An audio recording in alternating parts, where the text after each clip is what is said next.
Buds 3 Pro. Kāds teiktu, ka ir lielākā Samsung izgāšanās jauno produktu izlaišanā kopš, es teiktu, Note 7, un arī man bija virkne ķībeļu ar pirmo apskata pāri. Tas bija daudz, par ko nedaudz vēlāk, bet beigās jau samainīju arī savas un varēju normāli kā cilvēks tās testēt. Kopumā ir jāsaka, bija, es teiktu, 3 aspekti, kuriem būtu jāpievērš uzmanība un potenciāli, ja kādu no tiem pamani, dodies mainīt uz veikalu pret citām. Manā gadījumā tas būtu ieteicamais TET veikals, kurš arī sarūpēja pirmo pāri uz apskatu.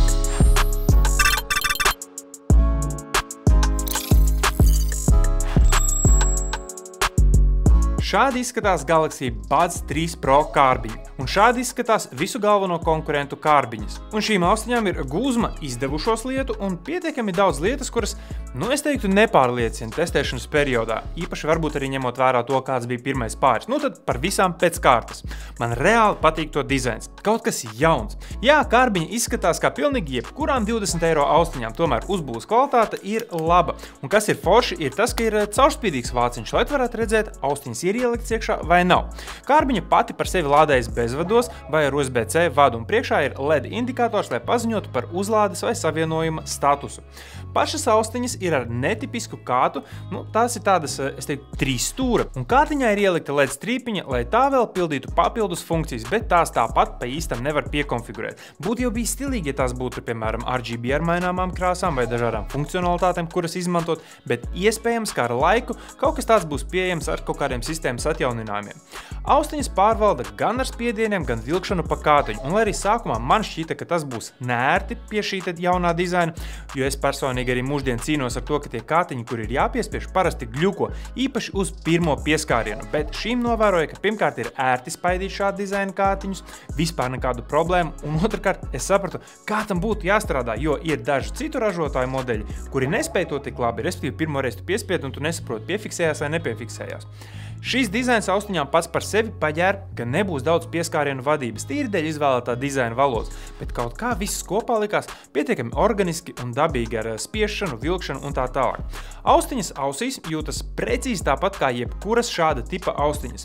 Tur nav nekāds memory foam silikona puļķos, bet tās ir pietiekami mīkstas, bet atkal jāskatās katram pēc savas pieredzes. Man palielam šīs jutās vidēji labi. Ir bijušas austiņas, kuras man šķiet labākas un ērtākas kā FreeBuds Pro 3, ir bijušas arī mazāk ērtas, kā piemēram Jabra Elite 10. Katram, kā saka, savs. Un te arī pirmā lielā laža Samsung virzienā, kur šie te puļķi nenāca nost normāli, kad tos gribēja nomainīt, bet gan fiziski noplīsa, kas faktiski bija arī par iemeslu to atsaukumam sākotnējiem. Uzreiz saku, ka ja tu gadījumā jau esi nopircis vai grasies pirkt, šo pārbaudi uzreiz, lai var apmainīt, ja gadījumā tev ir tas metiens, kuram šī ķibele ir novērota. Austiņām tie ir funkcionāli bez pārsteigumiem. Austiņas var pārvaldīt caur Samsung Wearable lietotni. Atšķirībā no Samsung pulksteņiem šīs austiņas gan var savienot ar jebkuru telefonu un jebkuru ierīci, bet par savienošanos nedaudz vēlāk.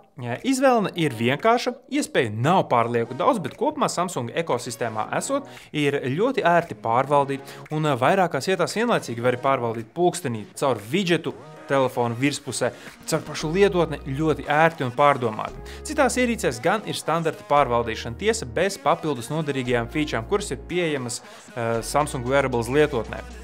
Bez dizaina Samsung pašu liktie uzsvari ir vēl uz trokšņu slāpēšanu, kā arī mākslīgo intelektu. Un kas attiec uz trokšņu slāpēšanu, tad te ir noteikti vispirms jāuzslavē par ļoti labo veikumu. Bez tradicionālajiem arī 3 veidiem, kas ir aktīvā trokšņu slāpēšana, skaņas caurlaidība vai pasīvā slāpēšana, ir arī 4. veids – adaptīvā.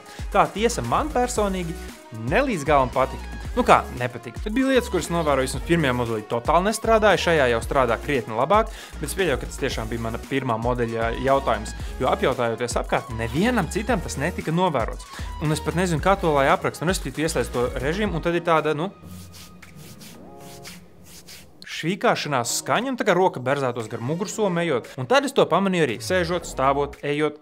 Bet šis atkal izrādās droši vien, ka tikai mana pirmā modeļa ķibele. Otrajām austiņām viss lielākoties bija kārtībā. Kopumā dara labu darbu. Automātiski arī ieslēdz caurlaidību, ja garām brauc par, piemēram, operatīvais transporta līdzeklis. Tā ka tādā ziņā viss forši un noderīgi. Kopumā secināja, ka adaptīvā pret īsto trokšņu slāpēšanu atšķiras lielākoties kā lai pasaka, ar to, ka ir pišķiņu mazāk trokšņu slāpējoša un padara visu nedaudz jutīgāku apkārt, dēļ tiem mikrofoniem, kas ieslēdzās. No AI Galaxy featurām, kuras arī tiek piedāvātas austiņām, tad jā, adaptīvā trokšņu slāpēšana ir viena no tām, un tad vēl ir tulkošana, kur tā vienkārši sakot, pārraidīt, manuprāt, kā es sapratu, telefonā tulkotājā tulkoto vienkārši uz austiņām ar piespiešanos pie kārtņiem. ¿Esto lleva cacahuetes? Es que soy alérgico. Does this have peanuts? I'm allergic.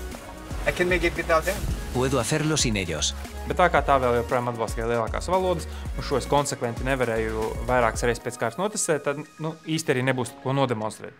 Kas attiecās uz austiņu mikrofonu testiem, tad te neko īpaši nekomentēšu, pats tūlīt visu ņemsi un dzirdēsi paraugā. Mikrofona ierakstīšanu caur Bluetooth un lūk, tagad skaņa tiek ierakstīta caur šīm te Buds 3 Pro austiņām. Vari spriest pats, gan ko tu dzirdi vai nedzirdi no apkārtējās skaņas, piemēram, tur brauc kaut kur moči aiz loga, ir arī ieslēgts nedaudz ventilators, citas kaut kādas lietas, kas te apkārt varētu būt un trokšņot, ir vai nav novērojams. Un šis tad caurmērā ir tas, kā tevi dzirdēs otrā galā runājot, kur arī mans normālais mikrofons var paskatīties backstage. Tā kā jā, tāda skaņa. Vēl arī novēroju, ka, piemēram, pie ieslēgtas adaptīvās trokšņu slāpēšanas, kura šobrīd ir starp citu ieslēgta, es sevi dzirdu vēl pastiprināti labāk, nekā tas būtu, ja es vienkārši runātu bez austiņām, tā ka šis te viss kopā dod tādu tiešām interesantu pieredzi, un labi mikrofoni vēl slāpē skaņu, bet tevi tāpat laikā dzird, kaut kas tur laikam ir. Tā ka tā, spried pats, vai tev patīk mikrofonu skaņa vai nē. Un kamēr tu spried, parunāšu par visu to, kas netiek rakstīts apskatos, vai pareizi sakot, arī tām lietām, kuras es novēroju tad, kad kaut kas nestrādā. Mana testēšana sākās ar drausmīgu gļuku, ka es nevarēju tās savienot ar datoru. Es to parādīju vēl cilvēkiem, arī nestrādāja, piemēram, vēl pat uz MacBooka nestrādāja. Tad Lelšova tiešraidē it kā sanāca, bet tomēr kaut kāds mistisks softa gļuks. Bet ar austiņu restartu tas uz brīdi atrisinājās, līdz atkal parādījās. Bet ar to mana bēdu ielēja ar konkrētu apskata produktu nebeidzās. Pēc tam mēģinot atkal savienot mājās ar datoru, vispār sākās pīgori ar kaut kādām mistiskām čirpināšanām, tā kā putni tu čirp. Un tas sākās faktiski uzreiz pievienojot atkal datoram, kurš uzrādīja baterijas uzlādes līmeni sākumā 100%, pēc tam momentā pēc sekundes nokritās uz 0, bet lietotne kā rādīja, ka viss ir pilns. Un to es nevarēju atrisināt ne ar restartu, ne ar pārsavienošanos ar kādu citu ierīci. Arī atvainojot nesanāca vispār īsta mistērija. Trešā lieta, kura nezinu, cik ļoti atkal bija dēļ mana produkta kārtējās neveiksmes, bet bezvados tās negribēja normāli lādēties. Ik pa brīdim vienkārši pārstāja lādēties. Pie vada savukārt tikai dega sarkanais LEDs. Šim gan jau es redzēju, ka pilna kārbiņa, zaļš LED indikators, viss kārtībā. Un tām pirmajām uzlādēja, bet sarkanais kā dega, tā kā arī šis te ir jāpaskatās katram individuāli mājās. Un ar to visu es kopumā gribu pateikt vienu. Šīm austiņām ir reāla problēma ar programmatūras stabilitāti. Tie pēdējie gļuki lielākoties ir saistīti ar programmatūru. LED indikators varbūt nav, bet pārējais ir, un šķietami 250 eiro par šādu produktu nav kosmiska cena, tā ir līmenī ar konkurentu piedāvāto, bet kaut kāpēc šiem gļukiem šķita, ka, produkts varbūt nav līdz galam nostrādāts, varbūt arī cena uzlikta sākumā par augstu, vai varbūt pat produkts ir nedaudz sasteigts. Vēl viena forša lieta, kuras gribu pieminēt, kura man atkal ar pirmajām nestrādāja un ar šīm daļai strādāja, ir tas, ka lietotnē Wearables var veikt austiņu diagnostiku, kur ir pieejama telefoniem, tagad ar pievienotajām ierīcēm kā austiņas pulkstenis, bet, diemžēl, neviena no diagnostikas iespējām nebija pat tuvu tam, ko es vēlējos pārbaudīt. Piemēram, kāds ir savienojums, kurš potenciāli varēja būt tā problēma, vai arī vienā brīdī vispār nepiereģistrēja pieskārienu, kur vienai austiņai diagnostika teica, ka nekas nestrādā, nevar nofiksēt, bet realitātē caur to visu čirpoņu tomēr mūziku varēja pārvaldīt. Nezinu, ļoti mistiski atkal. Tā kā jā, dzīve šīm te austiņām nav sākusies rožaini. Mans pirmais modelis bija ar gļukiem, tad šī te austiņu puļķu noplīšanas sāga. Varbūt kādam arī vēl būs ar savienošanos problēmas. Bet kopumā, kā jau pirmajos iespēdos secināju, skaņa šīm austiņām ir lieliska. Trokšņu slāpēšana ir lieliska. Un ja manas šobrīd iecienītākās austiņas vai tās, kuras es biežāk lietoju, ir Huawei FreeBuds Pro 3, tad noteikti šobrīd es varētu teikt, ka Kopumā es dotu priekšroku tieši šim no Samsung, jo bez tikpat lieliskas skaņas un ērtuma tās piedāvā labāk nostrādātu pārvaldīšanu, gan piespiežot, gan velkot pa kātiņām. Tam ir jauki triki un interesantāks dizains. Baterijas darbības laiks ir totāli līmenī, kā šobrīd vajag, ar apmēram 7 stundām austiņām, plus vēl gandrīz 4 pilnas uzlādes ar kārbiņu, kā arī šim ir Bluetooth 5.4 savienojums, pa lielam nav kam nepatikt.